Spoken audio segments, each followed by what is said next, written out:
안녕하십니까. SOT의 이민선 교수입니다.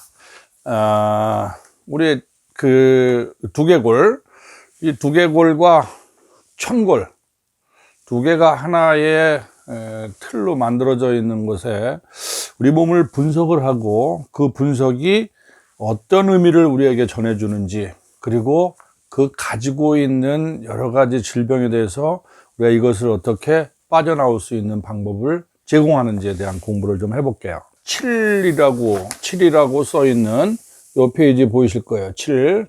요거를 보면 거기에 그 캐테고리 1, 캐테고리 2, 캐테고리 3 이렇게 세 영역으로 나눠져 있습니다. 그래요. 한번 우선 책을 찾는 것에 시간을 조금 둘게요. 자, 찾았으면은 거기에 보면 primary indicator for each category라고 해서, 자, 인디케이터라고 하는 거예요. 뭔가 우리가 찾는 것, 어떤 징후를 찾아내는 것, 이것이 굉장히 중요합니다. 우리가 환자를 진료할 때도 그 환자가 나에게 주는 메시지를 읽을 줄 아는 능력이 있어야 돼요. 그죠? 우리 흔히 말하는 진단에서 LOPPQRST 해가지고 로케이션이 어떻게, 온셋이 어떻게, 더 악화시키는 요인은 어떻게, 라디에이팅 페인은 어떻게, 언제부터 아팠는지, 이런 것들의 틀에 맞춰서 그런 병력을 맞춰서 우리가 히스토리 테이킹을 하는데, 여기에서 SOT도 마찬가지로 똑같은 방법으로 히스토리 테이킹을 하는데, 그 중에 환자가 나에게 무엇인가를 메시지를 전해준다는 거예요. 전해주는 거. 그래서 우리 캐테고리 1 우리가 볼 때 내가 몸이 앞뒤로 움직이냐, 좌우로 움직이냐, 아니면 빙빙 도느냐, 아니면 내 몸이 움직이지 않고 서 있냐라는 것에 대한 레포팅을 내라고 했어요. 그래서 캐테고리 1으로 넘어 들어가면 내가 인위적으로 내 몸이 그냥 자연 상태가 아니라 안경을 끼고 컨택트 렌즈를 낀 것에 의해서 내 몸에 가지고 있는 외부로부터의 자극이 한번 내가 필터링을 된다는 거예요. 그래서 안경도 벗고 컨택트 렌즈를 끼고 있으면 컨택트 렌즈를 제거한 상태에서 그대로 편안하게 서 있습니다. 그러면 우리가 그때 지난번에 한번 얘기했죠? 어떤 움직임이 나와요? 내 몸이 그 세 가지 움직임 중에서 하나, 앞뒤로 움직이는 것. 그렇다면 그 펌프 라인에서 내가 차라리 옆으로 서 있는, 이 코로나 플레인으로 서 있는 요 라인으로 서 있으면 오히려 앞뒤로 움직이는 것이 눈으로 확연하게 우리가 알 수가 있겠죠. 그러면 요게 만약에 내가 환자를 세워놨는데 옆으로 이렇게 좌우로 움직여요. 그러면 이 환자는 캐테고리 1으로 속해 있지 않고 캐테고리 2로 갑니다. 자, 이게 참 그래요. 우리가 1, 2, 3로 해놨으니까 1부터 하고, 그 다음에 2로 가고, 그 다음에 3로 가고, 이런 순서에 의하지 않습니다.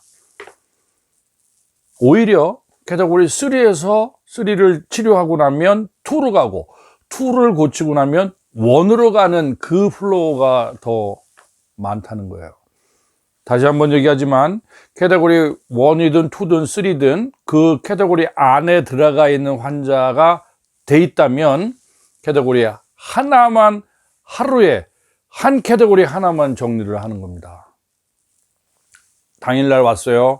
캐테고리 3의 환자야. 디스코제닉에 의해서 HNP, 허네이션 뉴클레스 펄포시스에 의해서 사이아릭이 있고, 그 다음에 서비코제닉 아니면 룸발릭, 우리 그 디스크 허네이션에 의해서 내가 자골신경통이 왔어요.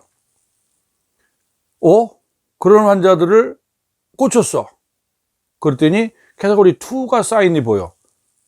그거 당일날 절대 하는 건 아니고 그 환자를 보내고 24시간 이상 그 다음날에 왔을 때 캐테고리 3를 다시 검사를 한 다음 그 룰아웃이 됐을 때 캐테고리 2를 여러분이 진료를 하는 겁니다.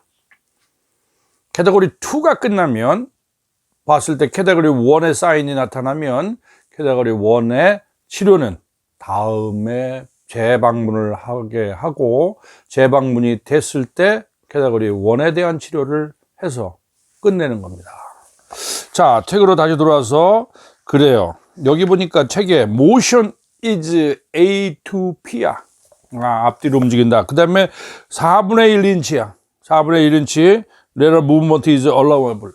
뭐예요? 4분의 1인치만큼. 그러니까 어떻게 해요? 우리가 A to P면 요렇게 돼야 되는데 요게 4분의 1인치만큼 조금이죠? 요렇게도 된다는 거죠. 조금. 그러면, 야, 이게 옆이야, 앞뒤야. 좀 애매하죠? 그래서 4분의 1인치, 작은 인치지만, 요렇게 살짝 옆으로 살짝 이렇게 가는 것 정도까지는 우리가 그 안에 범주, 캐테고리 1의 범주 속에 집어넣겠다라는 얘기입니다. 그래서, 자, 그 다음에 여기 보니까 4번에 palpable posterior first rib이야. 자, 첫 번째 갈비뼈 어디서 체크해요? 요게 이제 우리가 실습하면서 실제로 서 있는 것도 한번 보고 그다음에 첫 번째 갈비뼈를 만져봐야 돼요. 우리 첫 번째 립 어디에요? 머리를 숙였을 때 뒤로 가장 튀어나와 있는 뼈, 우리 대추혈자리라고 하는 뼈, 그것이 경추 7번이라고 그랬어요. 오히려 그보다 더 뒤에 있는 뼈가 더 많이 나와요. 더 툭 튀어나와 있는 첫 번째 뼈는 쑥 들어갔다가 첫 번째 융기된 뼈가 C7이고 그 다음에 그거보다 더 밑이지만 더 많이 튀어나와 있는 것이 T1입니다. T1이라는 건 뭐야? thoracic 1. 거기에는 first rib이 거기 가서 어태치먼 하고 있죠. 붙어 있어요.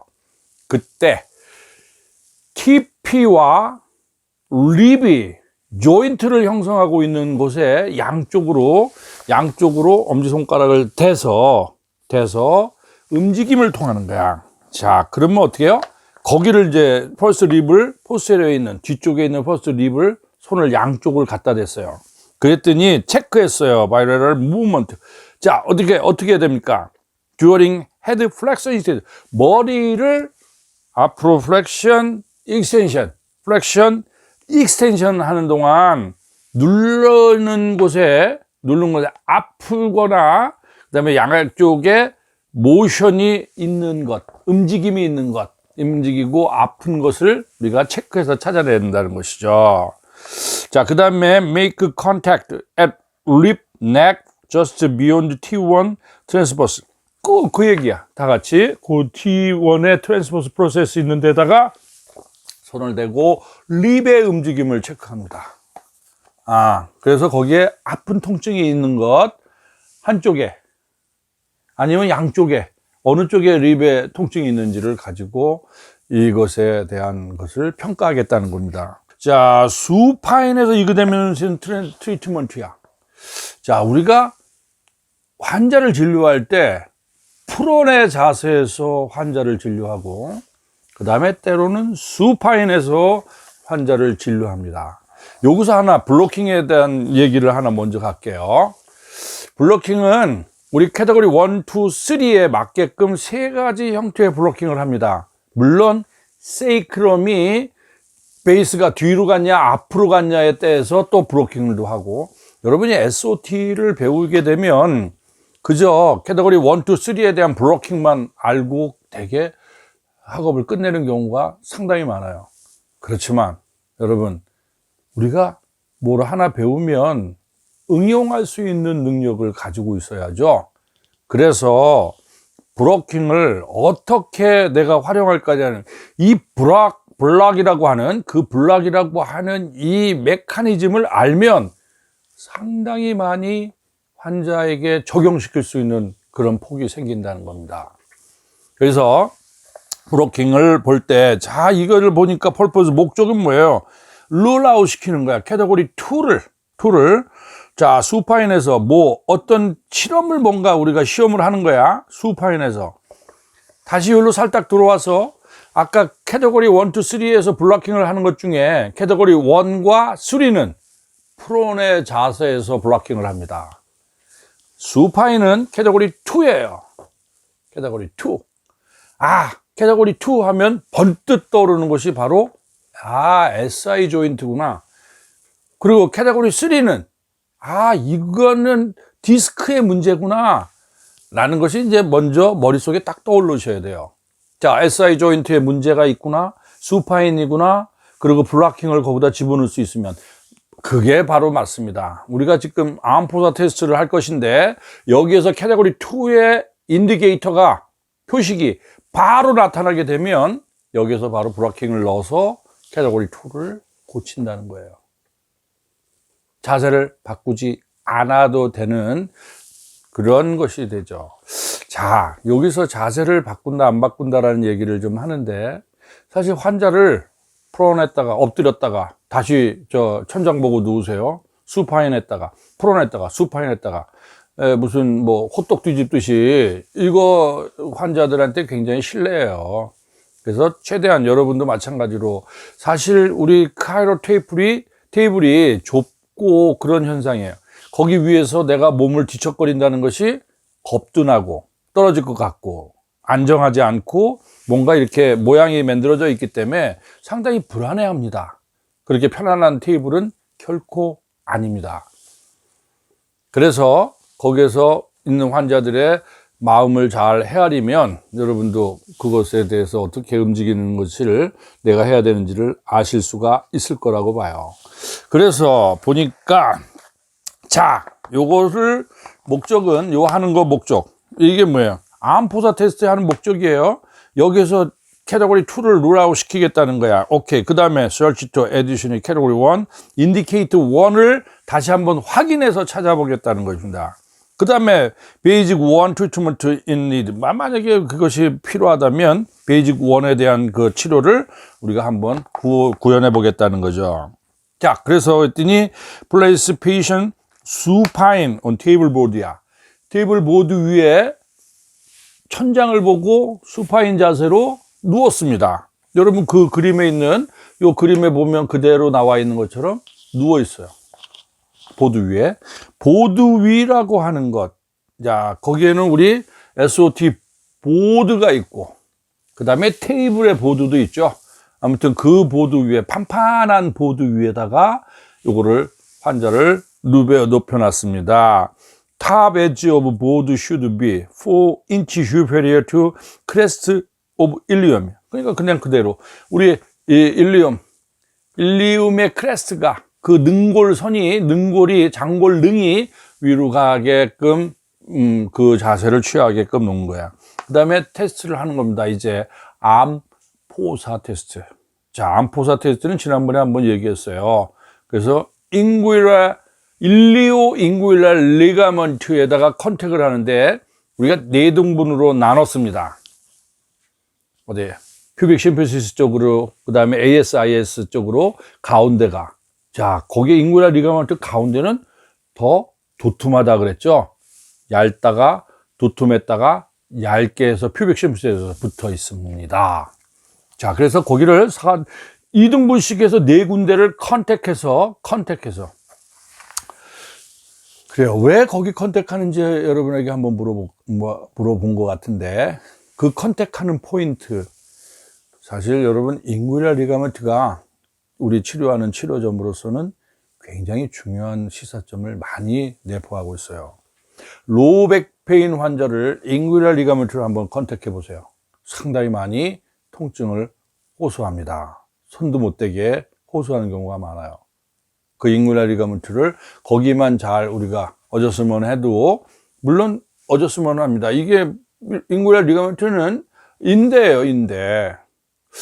자, 거기가 있을 곳에 인대가 있을 곳이 아닌데 인대가 있다. 인대를 여러분이 어졌으면 한다는 것은 뼈를 어졌으면 하는 거랑은 좀 더 차원이 다른 얘기예요. 여러분 인대도 어졌으면 할 수 있어야지만 됩니다. 자, 그래서 암포사 테스트를 하는 거예요. 만약에 if positive then treat as category 2. 만약에 캐테고리 2에 그런 것이 파지티브의 사인이 나타난다면 test must be 반드시 해야죠. 네거티브 2 proceed as category 1. 암포사 테스트 is fully covered in category 2 테크닉이에요. 자, 우리 암포사 테스트는 이거 참 말로 하기가 좀 어려운데 그건 우리가 실습 시간에 하도록 할게요. 자, 그 다음에 우리가 팔페이션 합니다.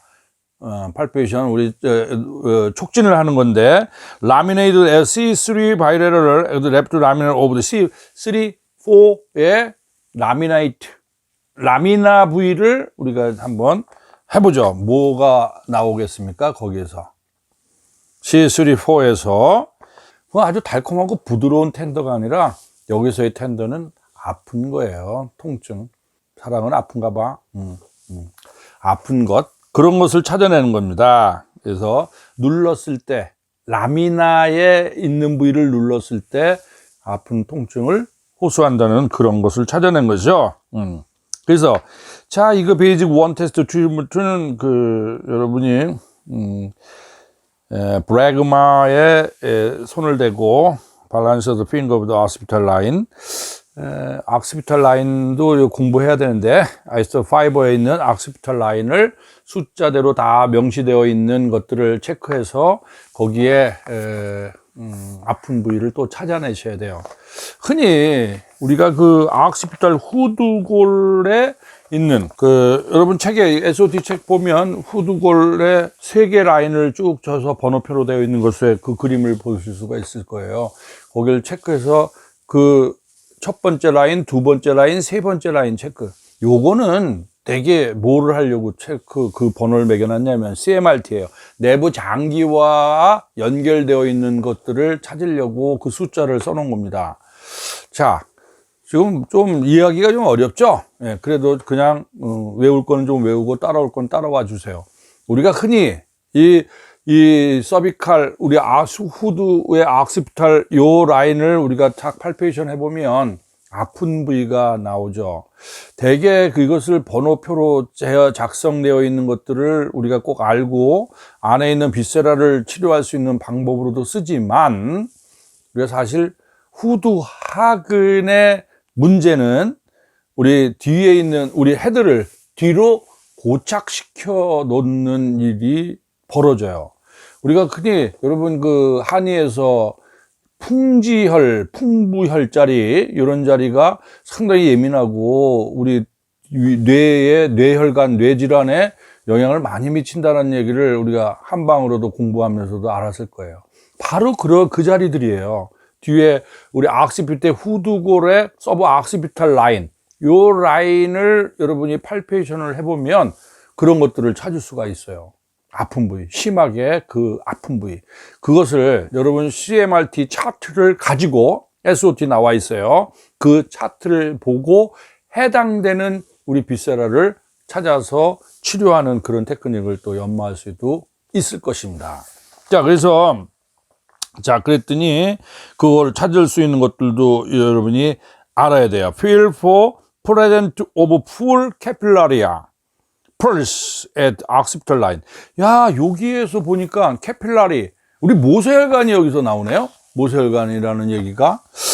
야, 모세혈관의 pulse. 우리 모세혈관의 맥박을 찾아내야 돼요. 그건 뭐예요?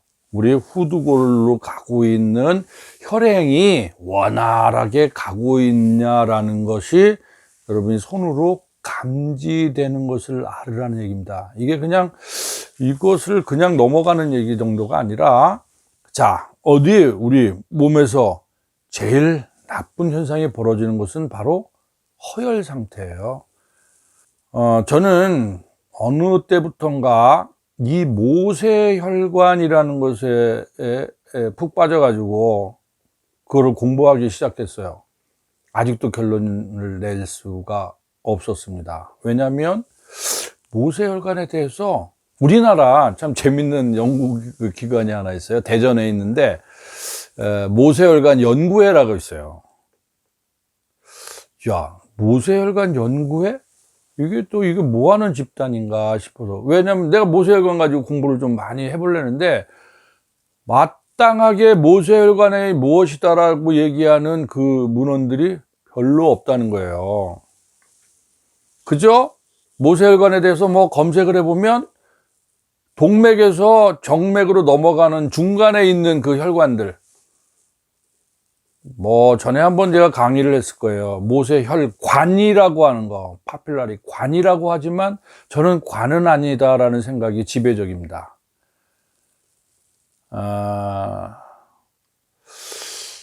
이렇게 생각해 볼까요?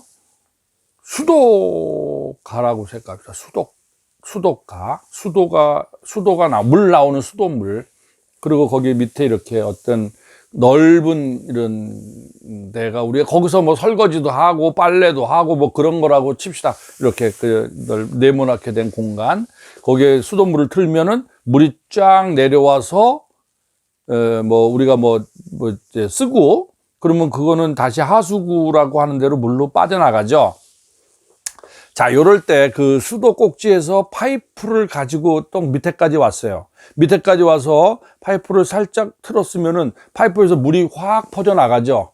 확 퍼져나갔다가 그 물이 이렇게 테두리 돼 있는 대로 확 퍼져나갔다가 다시 어디로 가요? 하수구로 모여서 밑으로 빠져나가죠. 수도의 파이프를 가지고 연결해서 물을 확 나오게 하면 이게 퍼졌다가 다시 들어가. 이렇게 퍼졌다가 다시 들어가. 어디로? 하수구로 들어가는데, 하수구가 정맥이고 위에서 나오는 수도 꼭지에서 나오는 파이프에서 나오는 물을 동맥이라고 치면, 동맥과 정맥 사이는 광활하게 그냥 퍼져 있는 어떤 부위지만 이렇게 퍼졌다가 다시 이것이 모여서 하수구라는 곳으로 빠져나가더라는 거야. 저는 이렇게 모세혈관을 지금까지 알고 있습니다. 분명히 모세혈관이 관이 있다고 하지만 저는 관이 없다라고 생각하는 존재예요. 칸막이는 쳐져 있습니다. 칸막이는 쳐져 있지만 우리 동맥, 정맥처럼 분명한 관은 없다고 봐요. 그래, 모세혈관 얘기하면 한도 끝도 없어요. 여러분 관심 있으시면, 왜? 모든 병은 모세혈관의 문제 때문에 있다고 하는 것이 제 이론이에요.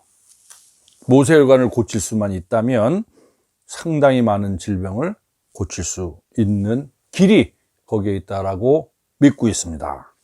그래서 여러분은 마찬가지로 모세혈관에 대한 것을 끊임없이 생각을 해요. 그러면 그래서 한번 뭐 전에 저한테 수업 들은 사람들도 있고 없는 사람도 있을 수 있겠지만, 한방에서 얘기하는 부항 아시죠? 그리고 가정에서도 뭐 가정기 부항, 그리고 얼마 전에 또 만난 환자는 부항을 떠놓고 잤대요. 그래서 깼더니 뭐 그냥 수포가 생겨가지고 거기가 막 상처가 나가지고 아주 고생 많이 했다는데, 사실 그 부항이라는 게 뭐예요? 모세혈관의 이동이라고 저는 봐요. 그래서 지금 모세혈관에 있는 부분의 문제점을 그런 부항의 외부의 압력을 통해서 그것을 고친다는 것, 그것은 우리 한방에서 치료하는 좋은 기전을 가지고 있다고 저는 생각합니다. 여러분, 또 글라스톤이라는 테크닉도 있죠. 그 다음에 우리 마이오파셜 테크닉도 있죠. 이런 여러 가지 테크닉들이, 그 다음에 롤핑 테크닉, 이런 테크닉들을 구사할 때 제일 먼저 강구해야 될 것이 바로 모세혈관의 개념을 여러분이 분명히 알고 있어야 돼요. 자, 여기 SOT에도 지금 얘기했어요. 이런 모세혈관의 펄스가 느껴지지 않는다면 여기에 뭔가 문제가 발생하고 있으니, 캐필라리 모세혈관의 펄스를 다시 여러분이 찾아내서 만들어서 놓는 것이 급선무라고 여기서 얘기하고 있는 거예요. 그래서 만약에 프로스드 아틀라스 힐 examination step 2 if pulse is not present to patients, 우리가 숨을 들여거나 아니면 지금 혀를 썩 우리 빨아들이고 쭉 이렇게 혀를 아래로 집어넣어서 빨아들이거나, 그러면 그 다음에 다리를 도시프렉션, 우리 프렌타프렉션, 도시프렉션이죠. 다리를 앞으로 쫙 당기고, 그러면 뒤에 힐, 아킬레스 텐던이 쫙 늘어나죠. 그러면서 거기에 있는 힘으로 여기까지 펄스가 다시 회복될 수 있는 힘을 가하라는 겁니다. You cut me loose and set me free.